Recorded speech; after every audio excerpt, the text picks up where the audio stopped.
قال الله تعالى في القرآن الكريم إنا نحن نزلنا الذكر وإنا له لحافظون. وقال نبينا صلى الله عليه وسلم خيركم من تعلم القرآن وعلمه أو كما قال عليه الصلاة والسلام. அளவற்ற அருளாளனும் நிகரற்ற அன்புடையவருமாகிய வல்லநாயன் அல்லாஹ் சுப்ஹானஹு வ தஆலா அவருடைய பெயரை கொண்டு ஆரம்பிக்கின்றேன். அல்ஹம்துலில்லாஹ். சத்திய தூதர் சன்மார்க்க போதகர் முஹம்மது ரசூலுல்லாஹி ஸல்லல்லாஹு அலைஹி வஸல்லம் அவர்களின் மீதும் அன்னாரின் வாழ்க்கையை அடிச்சுவற்றை பின்பற்றி வாழும் உத்தம சஹாபாக்கள் அனைவர்களின் மீதும் அல்லாஹ்வின் சாந்தியும் சமாதானமும் என்றென்றும் உண்டாவதாக.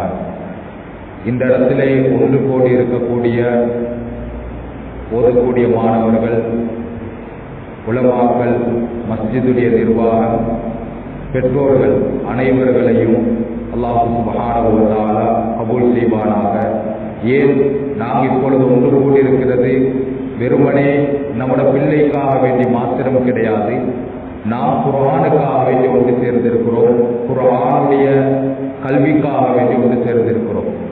கணிதக்கூடிய மேலான சகோதரிகளே, தாய்மார்களே, மாணவர்களே, இந்த உலகத்தில் இப்பொழுது இருக்கக்கூடிய காலகட்டத்தில் மிக பயங்கரமான, மிக கஷ்டமான ஒரு காலகட்டம், மிக கஷ்டமான ஒரு விஷயம். நமது பிள்ளைகளை எப்படி நாம் வளர்த்தெடுப்பது மிகவும் சவாலுக்குரிய ஒரு காலமாக இந்த காலம் இருந்து கொண்டிருக்கிறது. ஏன் ஒரு புறத்துல பிள்ளைகள் போதை வஸ்துக்கு அடிமையாகும், இன்னொரு புறத்துல பெண்களுக்கு பின்னாலையும் தேவையில்லாத பழக்கங்களும், எங்க பார்த்தாலும் தற்கொலை, பயங்கரமான ஒரு காலகட்டம். ஏன் நாங்கள் சமீபத்தில் கேள்விப்பட்டோம், ஒரு மாணவன் மலையகத்திலே தன்னுடைய தாய் தோட்ட வேலைக்கு போறா, போய் கேட்டா நான் போன வாங்கி அவருக்கு வாங்கி கொடுக்கறது கையில வசதி இல்லை, அவ தொழிலுக்கு போய் வந்து பார்க்கிறா, உள்ள தூக்குல தொங்கிக் கொண்டிருக்குது. மேலான சகோதரிகளே, தாய்மார்களே, ஒரு பாடசாலையுடைய அதிபர் சொன்னாரா, நான் 7ஆம் வகுப்பு 8ஆம் வகுப்பு படிக்கக்கூடிய பிள்ளைகளுடைய கையிலிருந்து சில தொலைபேசிகளை நான் எடுத்தேன், சிலருடைய தொலைபேசிகளை எடுத்தேன், அதிலே இருக்கக்கூடிய விடயங்களை பெற்றோர்களை நீங்கள் பார்த்தீர்கள் என்று சொன்னால் நீங்கள் தற்கொலை செய்து கொள்வீர்கள். அவ்வளவு பயங்கரமான ஒரு காலம். இன்று பிள்ளைகள் 3 வகையான பாதையில போய்கொண்டிருக்கிறார். எல்லா பிள்ளைகளையும், மாணவர்களையும், திருமணம் முடிக்காத அதிகமான வாலிபர்களையும் நாம எடுத்துக்கொண்டா அவங்க 3 டெக்ல உலகத்துல போய்கொண்டிருக்கிறார். ஒன்னாவது தான் அவங்க பாவத்தை நோக்கி போய்கொண்டிருக்கிறார்.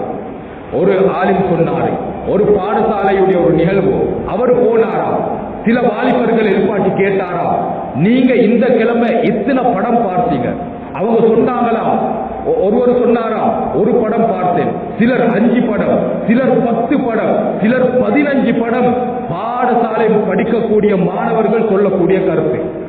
ஒரு ஊர்ல சமீபத்தில் நடந்தது, ஒரு ஹஜ்ரத் சொன்னாரே, மஹல்லால குர்ஆன் மதரசாவுக்கு எதிர்ப்பான ஒருத்தர், சில பேர் இருப்பாங்க தானே, நிர்வாகத்தோட எதிர்ப்போ, குர்ஆன் மதரசாவுடைய எதிர்ப்போ, பள்ளி ஹஜரத்தோட எதிர்ப்போ, எப்படியாவது இந்த நிர்வாகம் இல்லாம ஆக்கிறோம், எப்படியாவது இந்த குர்ஆன் மதரசாவை இல்லாம ஆக்கணும், சில பேர் இருப்பாங்க.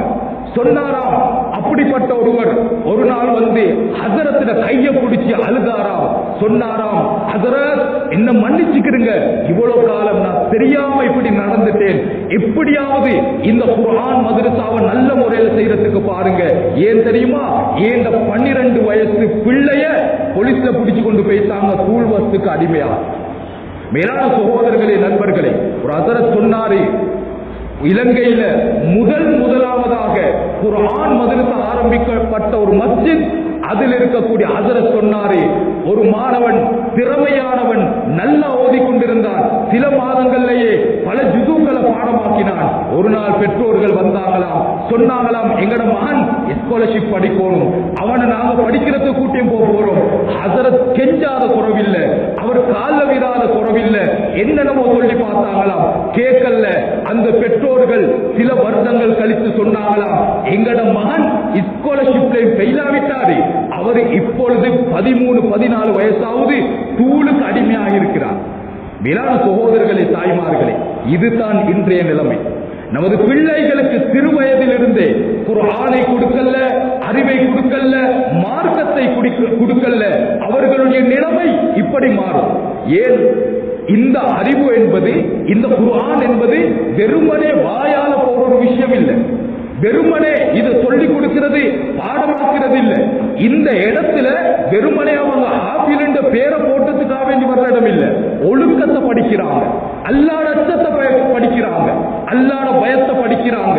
எப்பொழுதும் ஏந்த மௌத்து வரைக்கும் ஈமானை விட்டு கொடுக்க கூடாது என்ற அச்சத்தை உள்ளம் அவங்களோட சிறு வயதிலிருந்தே அந்த உள்ளம் அப்படி உருவாகும். மேலான சகோதரிகளே, தாய்மார்கள், ஒரு 20 வயசு வாலிபன் மொட்டை அடிச்சு அவன் அந்நிய மதத்தில் ஒரு மதகுருவா ஆகிறதுக்கு படிக்க போறான். பேஸ்புக்ல ஒரு 14 வயசு ஒரு பொடியன் போடுறான், நான் உலகத்துல ஒரு முஸ்லிம் இன்டர்நேஷனல் ஸ்கூல்ல படிக்கிறவன் போடுறான், நான் இந்த இஸ்லாத்தை விட்டு வெளியாகிட்டு உலகத்துல கடவுள் என்பது இல்லை என்று சொல்றான். ஒரு ஹஜரத் சொன்னாரு, நமது நண்பர் ஒருவர் ஒரு நாள் ஒரு கோல் வந்துட்டா சொன்னாங்களா, ஹஜரத் எப்படியாவது இன்றைக்கு கொஞ்ச நேரம் எங்களுக்காக வேண்டி நீங்க தரணும். அவர் சொன்னாரு, ஒரு பயணம் போயிருக்குது, நான் எப்படியப்பா நேரம் தாரது? இல்ல இல்ல இல்ல ஹஜரத், கொஞ்ச நேரம் தரணும். சரி, இரவு 9 மணிக்கு பயணம் போய் வருவேன், அப்ப வந்து என்ன சந்திங்க. அந்த மக்கள் வந்தாங்களா, அந்த வீட்டாக்கள் வந்தாங்களா, ஒரு வாலிபனை 4-5 பேர் சேர்த்து தூக்கிக்கிட்டு அவட்ட வீட்டுக்கு வந்தாங்க. கேட்டார, என்ன? ஒன்றும் இல்ல, அவனுக்கு பைத்தியம் இல்ல, அவன் தூளுக்கு அடிமையாகல. என்ன காரணமா? நாளன்றைக்கு அவன் அந்நிய மதத்துக்கு பன்சலைக்கு அவன் ஒரு ஆம்துருவாகிறதுக்கு போறதுக்கு இருக்கிறான். என்ன காரணமா?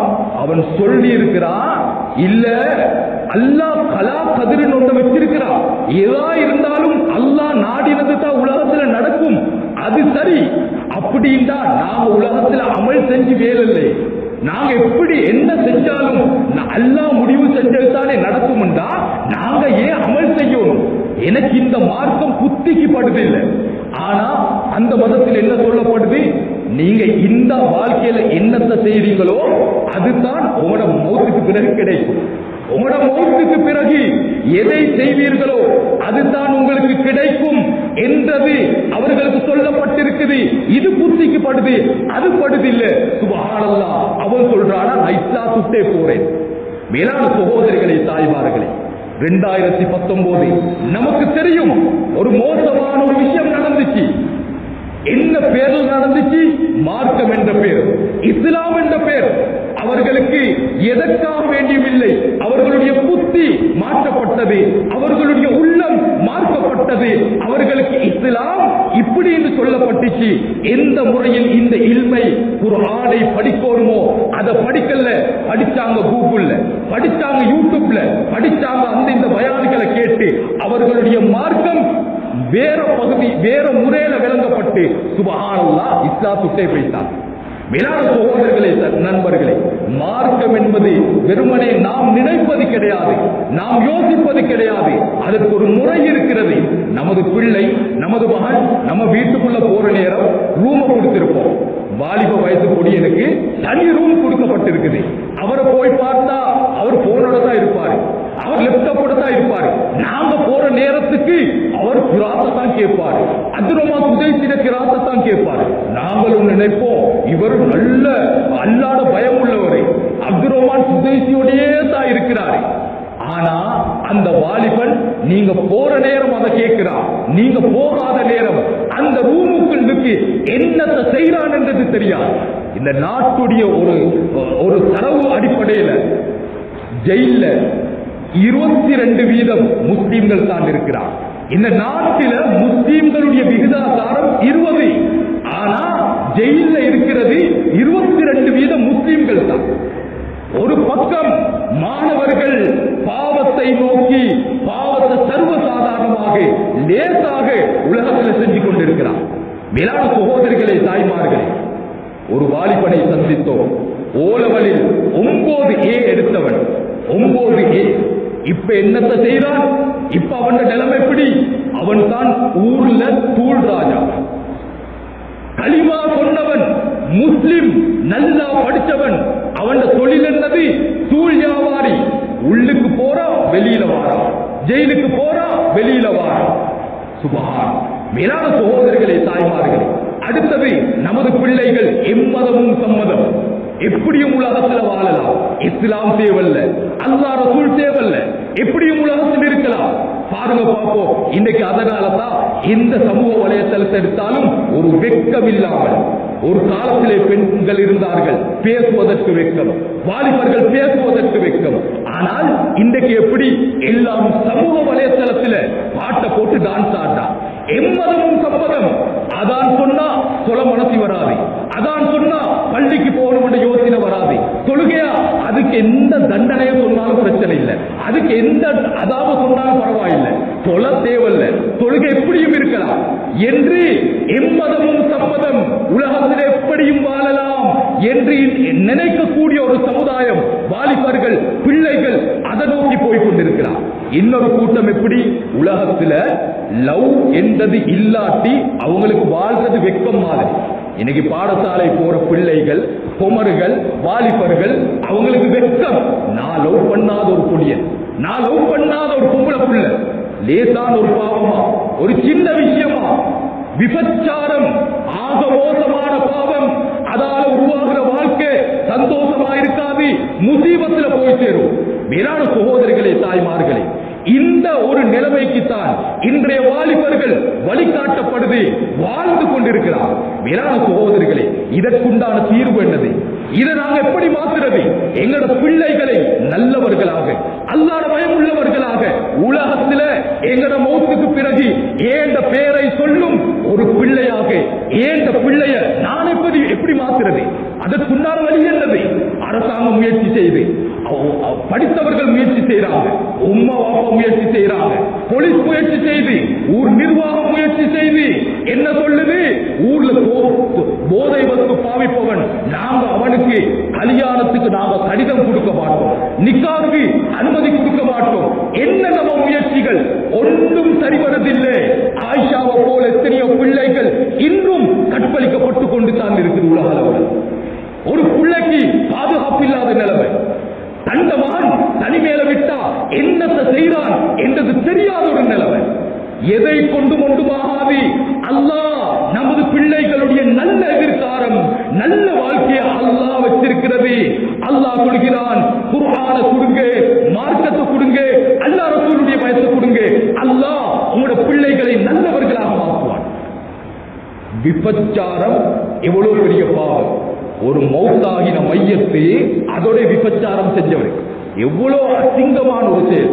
முத்தான முஹம்மது ஸல்லல்லாஹு அலைஹி வஸல்லம் அவர்களிடத்தில் சொல்லப்பட்ட உடனே நபி கண் கலங்கினாங்களாம், உள்ளம் தாங்க முடியாமல் சொன்னாங்களாம், ஏண்ட முன்னால நிக்காம அப்படியே பேசிருக்கு.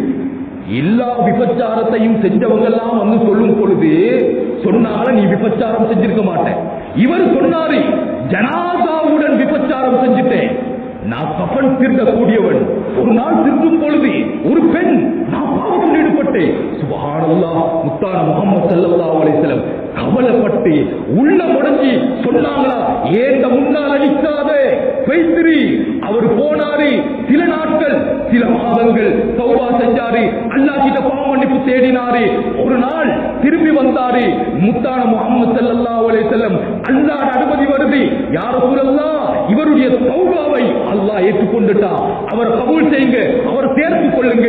அந்த மனிதர் ஒரு நாள் மக்ரிபு தொழுகையை தொழும் பொழுது, அல்ஹாக்கு முத்தகாசுர் ஹத்தா சுர்துமுல் மகாபிர், நீங்க கபூர்ஸ்தானுக்கு போனீங்கன்னா அல்லாஹ்வோட பயம் வரணும், ஆகிராட பயம் வரணும் என்ற குர்ஆனுடைய ஆயத்தை நபி ஓதும் பொழுது உள்ளம் வெடிச்சு மௌத்தாகிட்டார்.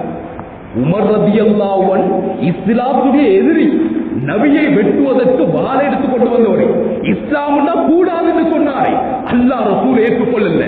இஸ்லாமுடைய மிகப்பெரிய ஒரு எதிரி உமர் ரலியல்லாஹு அன்ஹு. திருந்தினது எப்படி, வாழ்க்கை மாறிச்சு எப்படி? ஒரு நாள் தாஹா சூரா கண் முன்னால படுது, பார்க்கிறாங்க, அல்லாஹ் பயம் வருது, கலிமாவை சொல்லி இஸ்லாத்துக்குள்ள வந்தார். ஜின்கள் குல் ஊஹிய இலைய அன்னஹு ஸமஅ நஃபரும் மினல் ஜின், சூரா ஜின் குர்ஆனில் இருக்குது. அதை ஓதும் பொழுது எத்தனையோ ஜின்கள் கேட்டு உள்ளம் வெடித்து அவைகள் மௌத்தா போகிறது. மேலான சகோதரர்களே, நண்பர்களே, எவ்வளவு மோசமானவர்களையும் திருத்தக்கூடியது குர்ஆன். குர்ஆன் எவ்வளவு கெட்டவர்களுடைய வாழ்க்கையையும் மாற்றினது இந்த குர்ஆன். மறந்துடாதே மேலான சகோதரர்களே, நண்பர்களே, தாய்மார்களே, இந்த குர்ஆன் அல்லாஹ் சுப்ஹானஹு வ தஆலா இந்த மலைகளின் மீது இறக்கி வச்சான். இந்த மலைகள் சொல்லிச்சு எங்களால இந்த குர்ஆனை சுமக்க முடியாது. முத்தான முஹம்மது ஸல்லல்லாஹு அலைஹி வஸல்லம் அவர்களின் மீது இந்த குர்ஆன் இறக்கப்படும் பொழுது குளிரான காலம், சரியான குளிர், கூழ், காத்தி குர்ஆன் இறங்கும் பொழுது நபி அவர்கள் வேர்த்து ஊற்றுவாங்களாம். நபி அவர்கள் ஒட்டகத்துக்கு மேலே போனார்கள். சஃபீனத்து ஸஹரா, பாலைவன கப்பல், அந்த ஒட்டகம் நபி அவர்கள் ஒட்டகத்துக்கு மேலே போகும் பொழுது வஹி இறங்குது, குர்ஆன் இறங்குது. நபி அவர்களுடைய ஒட்டகமே பாரம் தாங்க முடியாமல் கீழே உட்கார்ந்துருச்சு. ஒரு சஹாபி சொல்றாரு, முத்தான முஹம்மது ஸல்லல்லாஹு அலைஹி வஸல்லம் காலை ஏன் கால் மேல வச்சிருந்தாங்க. வஹி இறங்கும் பொழுது நபி அவர்களுடைய கால் பாரம் தாங்க முடியாமல் என்னுடைய கால் உடைஞ்சிருமோன்னு நாங்க பயந்தோம். மேலான சகோதரர்களே, தாய்மார்களே, குர்ஆன் அவ்வளவு மகத்தானது. குர்ஆனுடைய உள்ளத்தை குர்ஆனை சுமக்கக்கூடிய உள்ளங்கள் உலகத்திலே அது லேசானது இல்லை. அவர்கள் எந்த பாவத்தை செஞ்சாலும் அல்லாஹ் நரகத்துக்கு போட்டு தண்டிச்சாலும் அவர்களுடைய உள்ளம் ஒரு நாளும் பத்தாது. பாகிஸ்தான்ல உலமாக்களுக்கு அதிகமான அநியாயம் செஞ்சாங்க. உலமாக்களுக்கு அதிகமான கஷ்டங்களை கொடுத்தாங்க.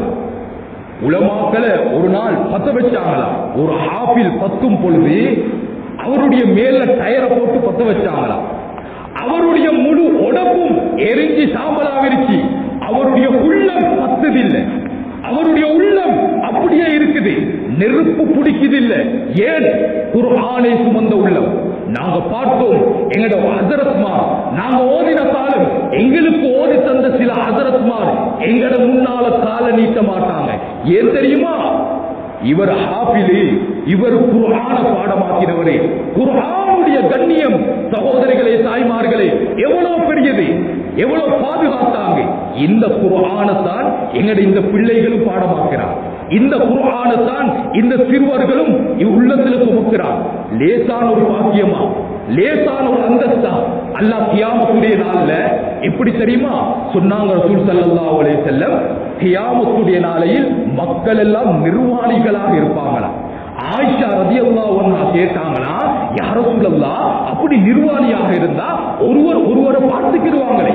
சொன்னாங்களாம் ரசூல் ஸல்லல்லாஹு அலைஹி வஸல்லம், அல் அம்ரு அஷத்து மின்ஹும். இந்த கியாமத்துடைய நாளையில் இது கஷ்டமான விஷயம், இது முடியாத விஷயம். யாருக்கும் அந்த ஒரு யோசனை, அப்படி ஒரு எண்ணம் இந்த கியாமத்தில் வராது. ஆனால் அல்லாஹ் அந்த மஹ்ஷர் மைதானத்திலே முதலாக அல்லாஹ் ஆடைகளை அணிவிப்பது யாருக்கு தெரியுமா?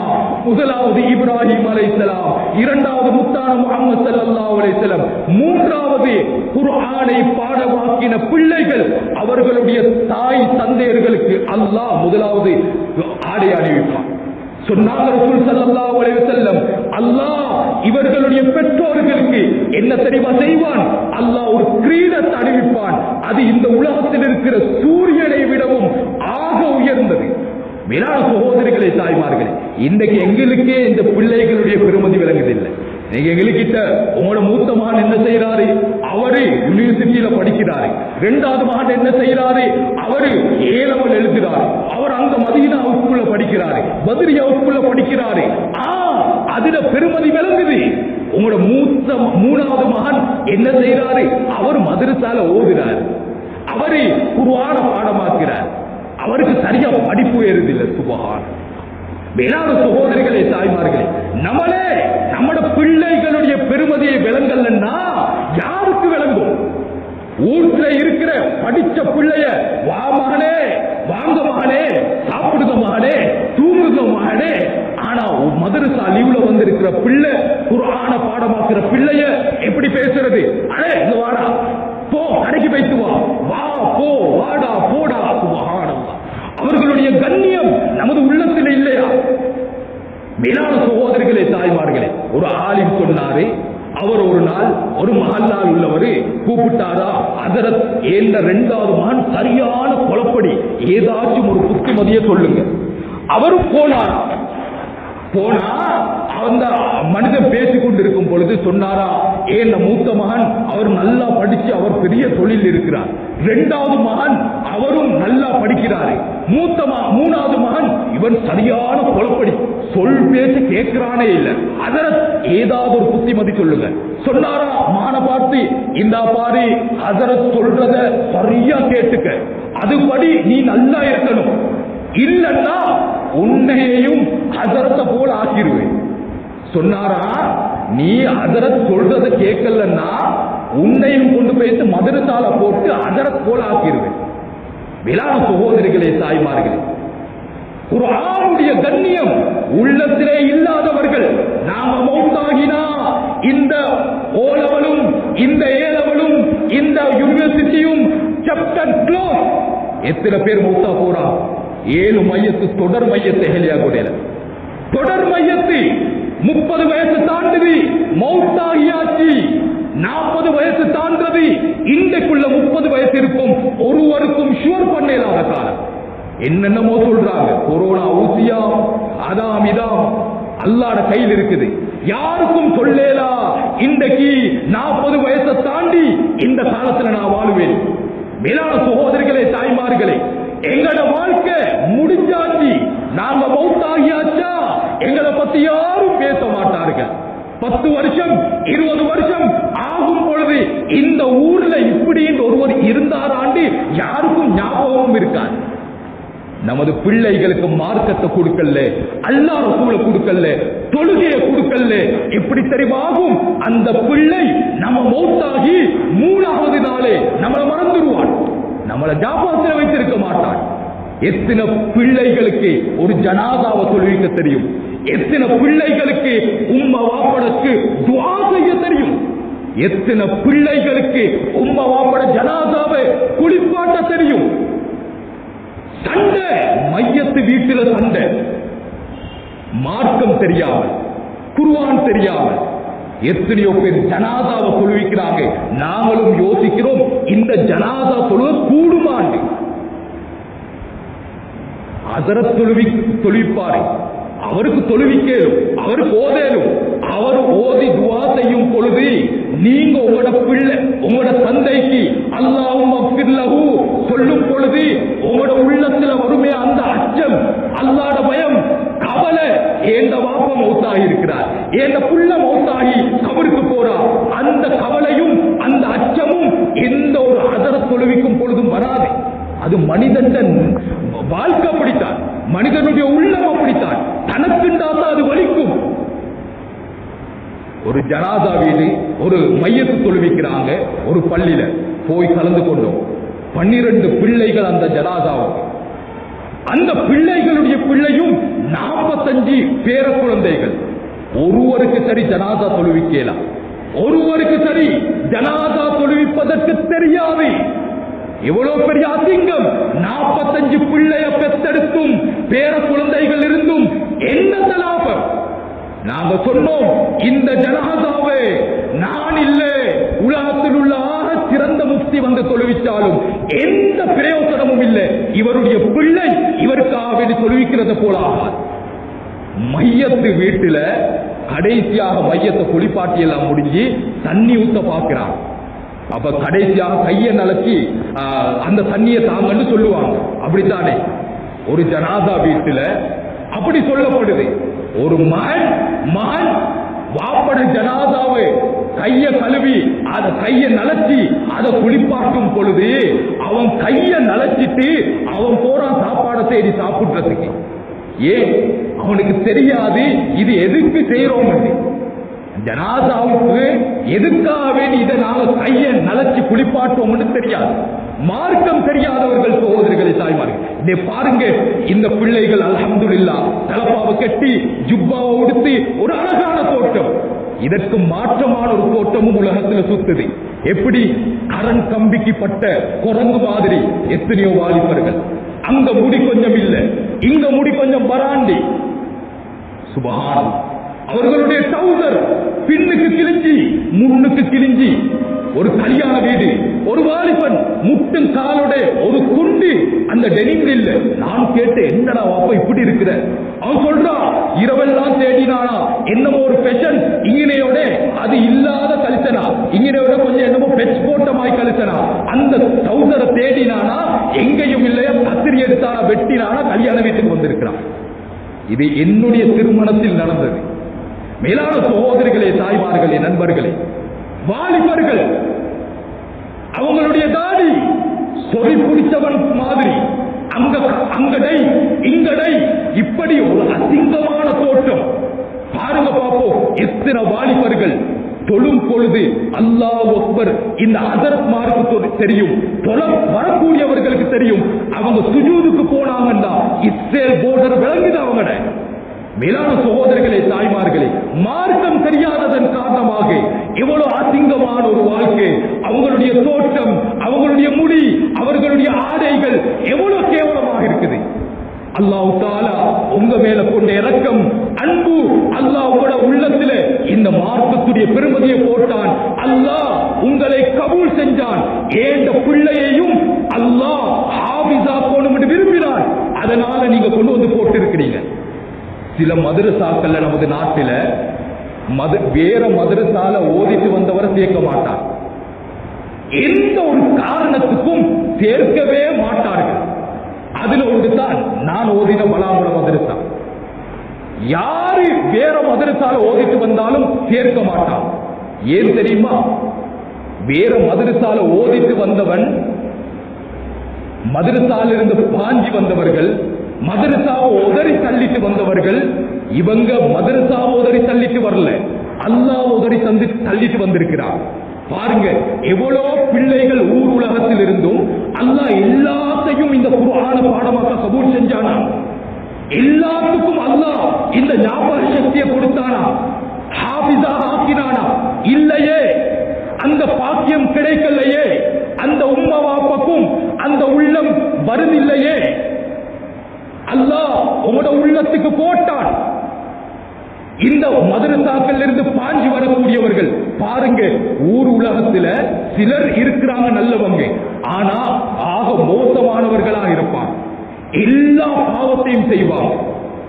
நான் கூட சில பேர் சொல்லுவாங்க, இவர் தான் பெரிய மாட்டு திருடர், இவர் பெரிய போதை வியாபாரி, இவர் தூள் வியாபாரி. நான் கேட்ப, அவர் மதரசால ஓதிட்டு வந்திருக்கிறாரா?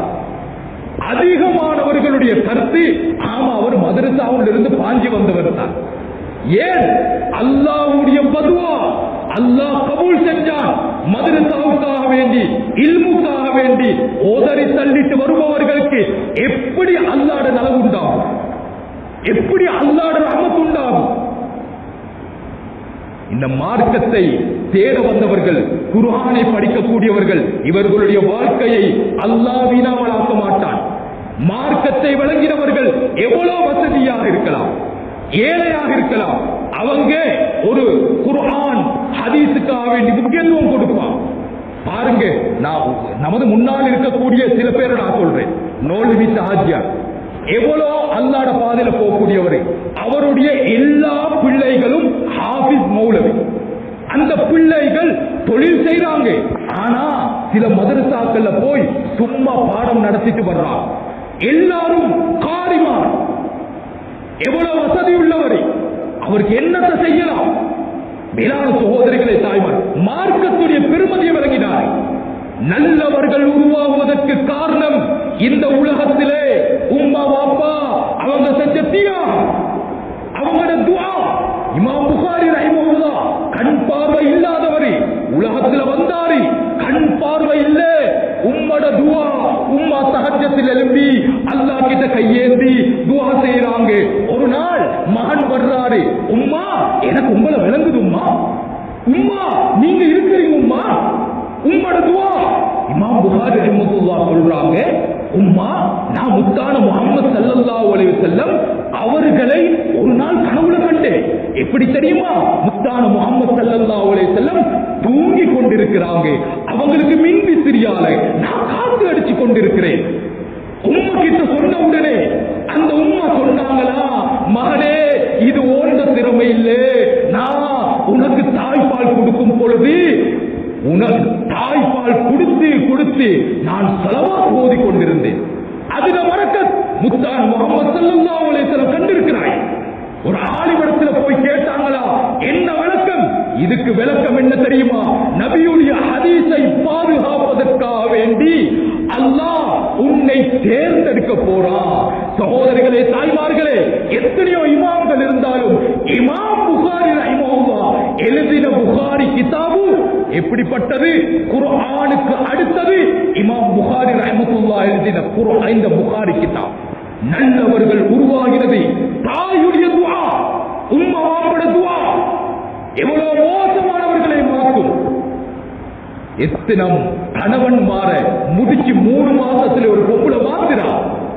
உம்மாண்டு இருந்தவனை பொம்பளை பின்னால போக வைக்கிறா. கணவனையே மாற்ற முடியும் என்றால் ஒரு பிள்ளையை, ஒரு மகனை, அந்த மகனுடைய வாழ்க்கையில் தீன் வாரத்துக்கு உம்மாவா வாழ முடியாதா? வேளாண் சகோதரிகளே, தாய்மார்களே, ஆகையால் உங்களுடைய பங்களிப்பு இந்த குர்ஆன், இந்த ஹதீஸ் நீங்க பெருமதியை விளங்கணும். இந்த மகன் யாரு என்றதை நாங்க விளங்கணும். இன்னைக்கு நாங்க யோசிக்கிறது என்ன?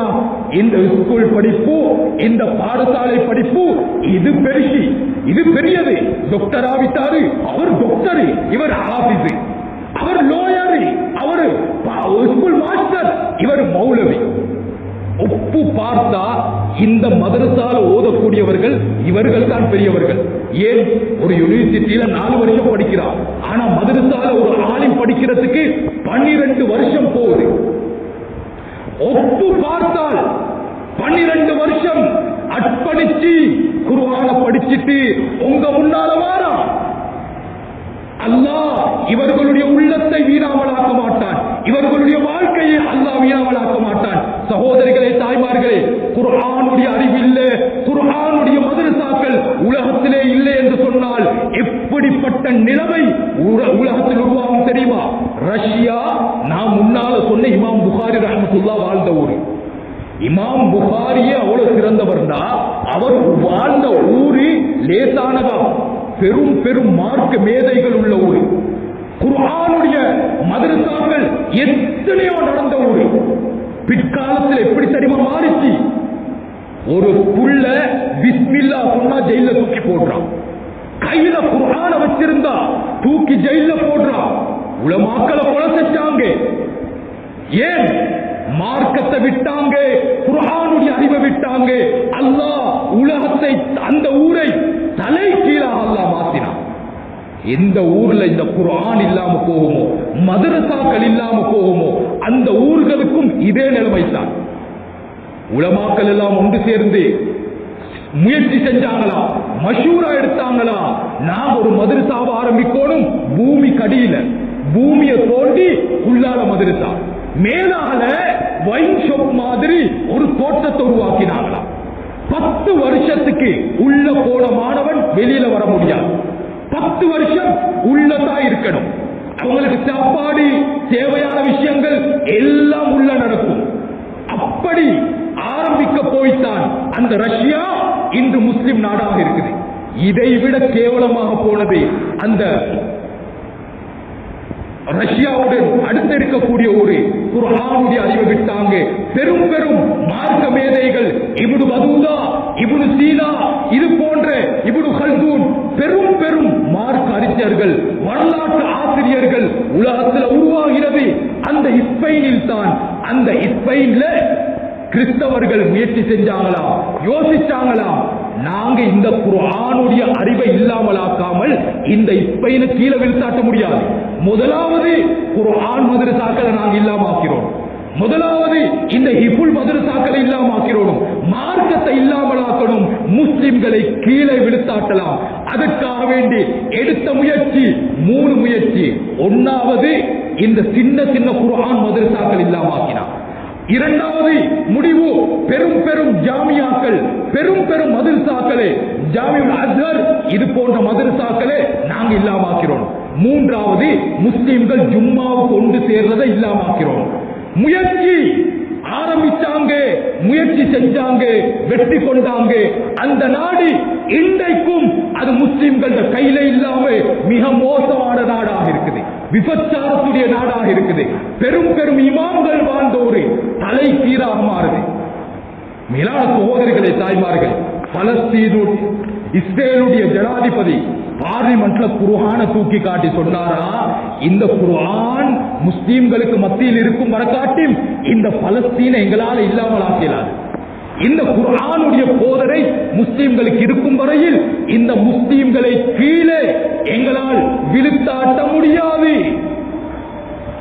அதனுடைய தாக்கம் தான் இன்று கூட பாருங்க பார்ப்போம். கிளாஸ் வைக்கிறதுக்கு எவ்வளவு நேரம் இருக்குது, இரவைக்கு வைக்கலாம். நேற்று ஒரு தாய் சொல்றா, இரவு 1 மணி வரைக்கும் பிள்ளை ஹோம்வொர்க்க செஞ்சாவா. எந்த தாயாச்சும் பிள்ளைக்கு ஓதி கொடுத்திருப்பாவா? மகரிபுக்கு பிறகு ஓதி கொடுங்கன்னு சொன்னாலே ஓதி கொடுக்க முடியல. மகரிபுக்கு பிறகு பாடத்தை சொல்லி கொடுங்கன்னு சொன்னாலே சொல்லி கொடுக்க இயலாது. எல்லாத்துக்கும் கிளாஸ் குர்ஆன் மதரசா நேரத்தில். நான் கேட்கிறேன், எத்தனையோ பிள்ளைகளுடைய உம்மாவா சொல்லி அனுப்புறாங்க, மான் நீங்க போய் ஹஜ்ரத்துக்கிட்ட சொல்லிட்டு வாங்க, இப்படித்தான் கிளாஸ் இருக்குது, பாடத்தை கொடுத்துட்டு 5 நிமிஷத்துல உம்மா வர சொன்னாங்கன்னு நீங்க சொல்லிட்டு வாங்க. எந்த தாயாச்சும் போய் சொல்லுவாங்களா கிளாஸ்ல, இப்படித்தான் என்ன மகனுக்கு ஓதல் இருக்குது, 5 நிமிஷத்துல கிளாஸ்ல இருந்து அனுப்பிடுங்க சொல்ல மாட்டாங்க. ஏன்? மார்க்கத்துடைய அந்த பயமும் அச்சமும் பெருமதியும் உம்மா வாப்பட உள்ளத்துல இல்ல, அல்லாஹ் ரசூலுடைய சிந்தனை இல்ல, குர்ஆன விளங்கல்ல, குர்ஆனுடைய பெருமதி இல்ல. ஆகையால் மேலான சகோதரிகளே, தாய்மார்களே, அல்லாஹ்வுக்காக வேண்டி விலகிக் கொள்ளுங்க, புரிஞ்சு கொள்ளுங்க. உங்களோட பிள்ளைகள் நீங்கள் லேசான இடத்துக்கு விடல. இன்னைக்கு எல்லாரும் பாருங்க, எல்லா ஹஜரத்மாரும் தொழுகையை பத்தி பயான் பண்றாங்க. மிம்பர் வெடிக்க வெடிக்க பயான், பள்ளி வெடிக்க வெடிக்க பயான். 40 வருஷத்துக்கு முன்னால் உள்ள மசூதாலின் தொடக்கம் இன்றைக்கு வரைக்கும் உள்ள எல்லா ஆலிமும் பயான். ஆனா பள்ளிக்கு வாரது யாரு? கொஞ்சம் பேர் தான் வருவான், ஏதோ வளமையாக வரக்கூடியவர்கள். அடுத்தவர்களுக்கு பள்ளிக்கு வர மனசு வரல. என்ன காரணம்? எந்த பயானும் உள்ளத்தில் ஏறுதில்லை. ஏன்? அவங்க சின்ன வயசிலிருந்தே குர்ஆன் பள்ளியுடைய தொடர்பு இல்லை. ஆனா இந்த பிள்ளைகளை பாருங்க, அவங்க பள்ளிக்கு சின்ன வயசிலே வந்து ஒரு நாளைக்கு ஹஜ்ரத் சொன்னாரு, அசர் மக்ரிப் இஷா 3 நேரமும் பள்ளியில வந்து தொழுறாங்க, இமாம் ஜமாத்தோட தொழுறாங்க. சின்னத்துல இருந்து ஒரு விஷயம் பழக்கப்பட்டா அது பெருசாவி வராம இருக்குமா?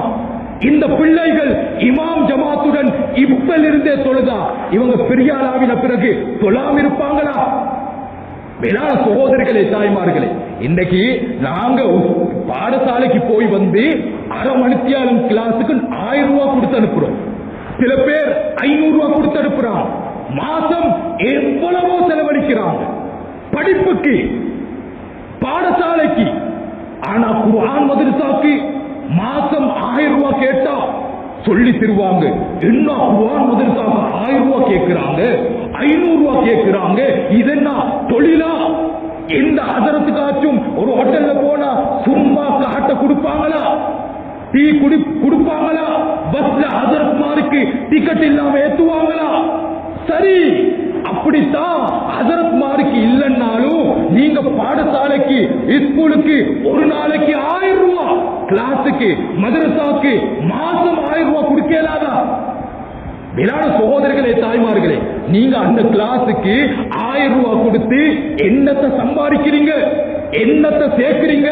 உங்களோட மகன் அவன் எப்படி ஒரு ஹராமான தொடர்புல ஈடுபடணும் படிக்கிறான்.